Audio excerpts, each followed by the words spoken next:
Welcome to the Com Analytics channel. I'm Boris Tizengausen. Today is September 7th, and there are a lot of important news stories in this episode. After another round of threats from Donald Trump, Putin is attacking Ukraine with a record number of drones. In Russia, there are demands to incorporate Ukraine into Russia, and meanwhile, the Kremlin is preparing a new offensive. The US Department of Defense is shifting its priorities. Russia and China now are not the main threats. And as for Putin, he might launch another mobilization. And about how Ukrainian drones attacked two extremely important sites on Russian territory last night. This and more. There will be a lot of interesting things in today's episode, so if you're new to this channel, subscribe so you don't miss future episodes. And do you know what phrase I'm going to start this program with? We endlessly criticize Comrade Stalin. And of course for good reason. And yet I want to ask, who wrote those 4 million denunciations? That's a quote from Sergei Dovlatov. You know, I recently subscribed to a couple of accounts that post videos of street interviews with Russians on various topics.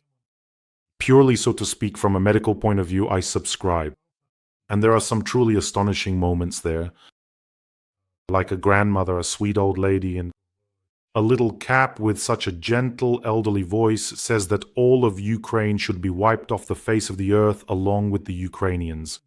Or here's another kind of answer. I came across a working-class guy who says, well, Ukrainians are a brotherly people to us. But when asked for clarification, why kill them? Then he says, well, I guess that's just how it has to be. Now I'm going to show you a video where a Russian mother is talking to her son who was captured in Ukraine. Watch this video. Where is your card? It was completely destroyed by the powerful blast wave. Ah, I see. Was there any significant amount of money in it too, by any chance? Yes. You can't do anything with it now, can you? The money is in the bank account. For the viewers of the English language channel, let me explain. The main thing this mother who is talking to her son is interested in is whether he still has the bank card where the money for killing Ukrainians is deposited. And when she found out that the card was destroyed by the blast, she was very upset. I recently showed you a video where another Russian mother was literally sobbing, begging her son to go to war so that their financial situation with the grandmother would improve. Their financial situation. Oh, how wrong I was when I thought that when coffins started coming back to Russia by the thousands, Russian mothers would start to rebel, and then Putin wouldn't succeed. They are happy. This war has made them happy. Putin is offering millions for the bodies of their dead sons. Can you imagine? For them, the war has become an opportunity to significantly improve their financial situation, to buy an apartment. So Putin has given them this kind of celebration, and that's why all this Russian mother cares about is whether the bank card is still active. Of course, there are other Russians as well, those who are in prison for their anti-war stance, those who help the armed forces of Ukraine, those who fight for Ukraine, like the RDK, the Legion, and others. But millions of these people, you can't get rid of them anywhere. This is the collective swarm like Putin, just like there once was the collective swarm like Stalin with 4 million denunciations that someone wrote them, you understand? And here's another quote. Every woman must give birth to at least 3 children in order to overcome the worst demographic crisis in Russia in 200 years. And for there to be reproduction only of Russians, stated Konstantin Abramov, chairman of the Public Council under the Russian Ministry of Labor. So every Russian woman should have 3 children. Putin even paid for a new war. And what caused this crisis, the most serious one? Has it happened in 200 years? What do you think? Maybe it's because Putin has already killed more than 1 million Russians in this war? Well, all right. By the way, Putin once again decided to send his regards to Donald Trump. Or rather, once again, well, I'll say it straight, to spit in his face. Just yesterday, Donald Trump said that if the war doesn't stop, there will be serious consequences. He said it would be hell. Right after that, last night, Putin attacked Ukraine with a record number of strikes. 8 to 10 drones were launched at Ukraine, plus there were cruise missiles, ballistic missiles, and so on. So today in Kiev it was really loud. They hit the Cabinet of Ministers building. Unfortunately, there were casualties. Among those killed in Kiev were a 32-year-old woman and her 2-month-old son. The young child was just 2 months old at that time. My condolences to the families of the victims, and I wish a speedy recovery to the wounded. They attacked last night Kyiv, Zaporizhzhia, Odessa, Kryvyi Rih, Kremenchuk, and other cities in Ukraine. I just can't. The child was 2 months old. That is, he wasn't even born yet when Donald Trump was already promising to do something about Putin. He was threatening Putin with some kind of consequences.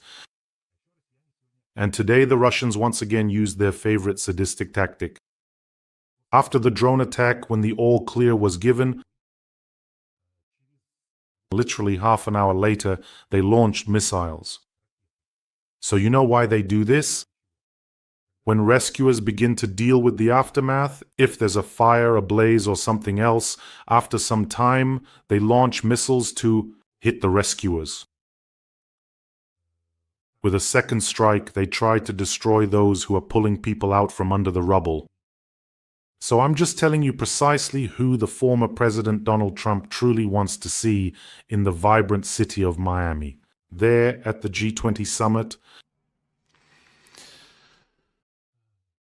Yes, basically, now Donald Trump will of course come out and say that he's dissatisfied with Putin, and in 2 or 3 weeks he'll decide whether Putin wants to end the war or not. What an absolute disgrace. Yes, but at least they renamed the Pentagon to the Ministry of War, so that everyone would be afraid, so that no one would mock them. Well, and let me remind you, probably in every episode I'll keep reminding you, that according to Donald Trump himself, 1,000 people are dying every day in this war.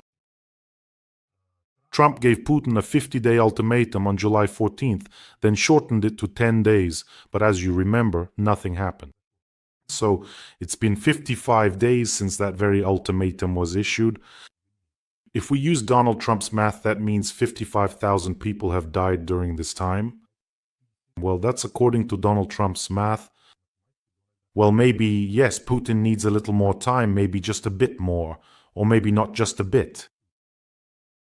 But let me remind you, friends, that despite all this, the fight continues heroically. The Ukrainian army, the armed forces of Ukraine, are not allowing the occupiers to advance. Just today I watched an interview with Irsky. He said that in the Pokrovsk direction, the Russians captured 5 square kilometers, but lost 24 square kilometers, meaning not only are they not advancing, and our armed forces are also liberating settlements that were occupied by the Russians. And let me remind you, we have a very important fundraiser for the separate Bohdan Khmelnytsky brigade. They are fighting right now in the Pokrovsk direction, and the transport we are raising funds for is extremely necessary for them there at the moment. You know, when you just want all this filth that came to our land to die off, it turns out this process can be sped up, and it can be sped up by helping the armed forces of Ukraine. Our donations not only help destroy these monsters, but also save the lives of our heroes. Let's help our warriors. The link to the fundraiser is in the description, and the link to the fundraiser is in the comments. There's mono, there's private, and there's PayPal for those who want to help from abroad.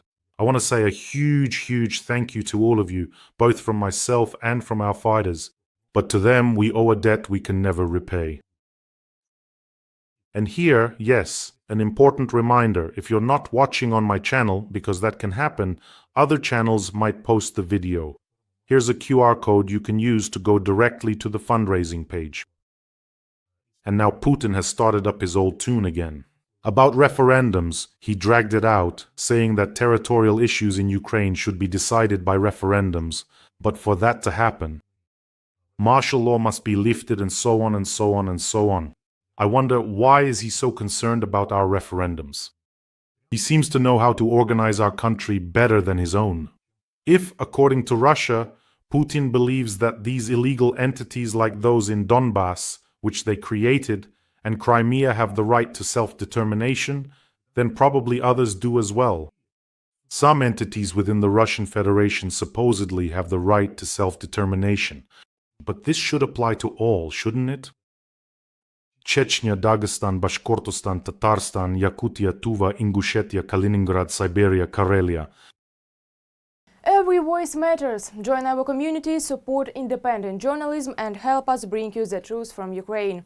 Become a member of Ukraine today. Join us now. Not Kaliningrad, actually. It's properly called Königsberg. So why is that? Why wasn't Chechnya allowed to secede when it wanted self-determination? Why was Chechnya drowned in blood? Or does this only apply to Ukraine according to Putin? So only here self-determination is allowed, but not for them. Well, in general, this logic probably works for Russians. But with Chechnya, by the way, as long as it's ruled by the barely literate Kadyrov, who is generously showered with subsidies from Russian taxpayers, Putin has nothing to worry about. He's set up a police state there, golden chairs, punching bags, Louis Vuitton boxing gear. His son, for example, already has it even better than Brezhnev did. The number of orders and medals, he's already received 17 or 18 awards. What a gifted young man, huh? Just look at that.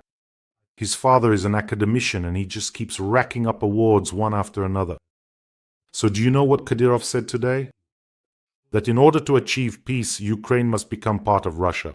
Well, he's decided to just go straight for it, not some kind of referendums or anything, but simply that Ukraine must become part of Russia. An extraordinary character. By the way, he wrote there that the goals and objectives of this so-called military operation weren't just pulled out of thin air, only when Ukraine becomes a region or district of Russia. Listen, I checked out Kadyrov's Telegram channel, so about half of his posts are like that. My dear brother, my brother, dear. He's constantly congratulating someone there, and that someone usually holds some kind of deputy minister position, and half of them have the last name Kadyrov, so it's all pretty clear. But he had one post. Recently he was outraged that his relatives ended up on the sanctions lists. I quote, "For us, these sanctions mean nothing. They cannot take away our faith, our commitment, or our ideals of goodness and justice.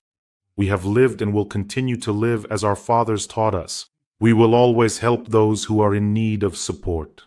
But helping your son by buying him a watch for $7 million, now that's some real help." Or maybe, listen, maybe his son has back problems. He decided to hang some medals on him here so he'd have a bit of a load to carry. In short, all these sanctions are just pieces of paper. They'll turn to dust and only have any effect in the West where we never had and never will have any assets. Oh, you're being sly, Kadyrov. Well, if you look for them in the West, you'll find assets. Kadyrov's circle, his large family, will have assets. Even Russia, before the war, remember, kept half of its assets in European depositories. So if they look, they'll find them. But if they don't find them there, they'll find them. Those assets are definitely in the East. That's why he's so... when something supposedly doesn't bother him, he talks about it 100 times. It's like in that joke, "I ran after you for 3 blocks just to tell you how indifferent I am to you." So I remember well how Kadyrov lost his temper and suggested exchanging prisoners in return for lifting sanctions. Apparently he really got in trouble for that at the time. Like he decided to open some kind of slave market or something, offering them in exchange for lifting sanctions. Later he said he was joking when he talked about it, but you and I both know he wasn't joking. So Reuters agency, at the request of Chinese state television, deleted that very conversation between Putin and Chinese President Xi Jinping. It was about ways to prolong life and organ transplantation. The recording was licensed, so everything was in order, but the broadcaster revoked permission for its use. Well, what can you do? I think no one was surprised that the only thing Putin cares about is how to live as long as possible. He was telling Xi Jinping there that organs can be transplanted endlessly, that soon, or maybe even already, that's possible. Xi Jinping told him that in this century we'll be living to 150 years old. So basically, the only thing the maniac cares about is living longer. preferably for a very long time. There, I don't know what organs he's planning to get for himself and from whom to transplant. In general, of course, these attempts by the old man to rejuvenate himself are astonishing. Those high heels, those cheeks stuffed with Botox for some reason. All of this points to a lot of insecurities. In other words, the dictator is terribly afraid of getting old. Terrified. He probably thinks that old age means weakness, means frailty, means the young will devour you. Those same young people who are smiling at you now will tear you apart. A panicked refusal to grow old. He wants to cheat nature. I hope they transplant his liver from Medvedev, who's completely pickled, and he croaks instantly, right there on the operating table. And all of us, probably as normal people, would want that. So Macron had a phone conversation with the Prime Minister of India and shared with him the progress of the coalition of the willing. And I quote, "India and France share a common determination to achieve a just and lasting peace in Ukraine, relying on our friendship and strategic partnership. We will continue to move forward together, paving the way to peace." Well, I remember those shots from China, by the way, when the Prime Minister of India, the leader of China, and well, the 1.5-meter tall geostrategist were laughing. They were laughing in such a small circle. I think they understand that it just happened to coincide that way. Not they, specifically Putin, messed up in this war. But it just so happened that the time of the spineless and indecisive has come. If there had been the will, his back would have been broken long ago. But they were laughing because, we dodged a bullet. We thought they were about to get together and, arm Ukraine. With long-range weapons, I'd have to be hiding out in underground toilets, hiding in bunkers, but look how it turned out. And they even keep calling. I remember how European leaders kept calling Putin for some reason and not just once.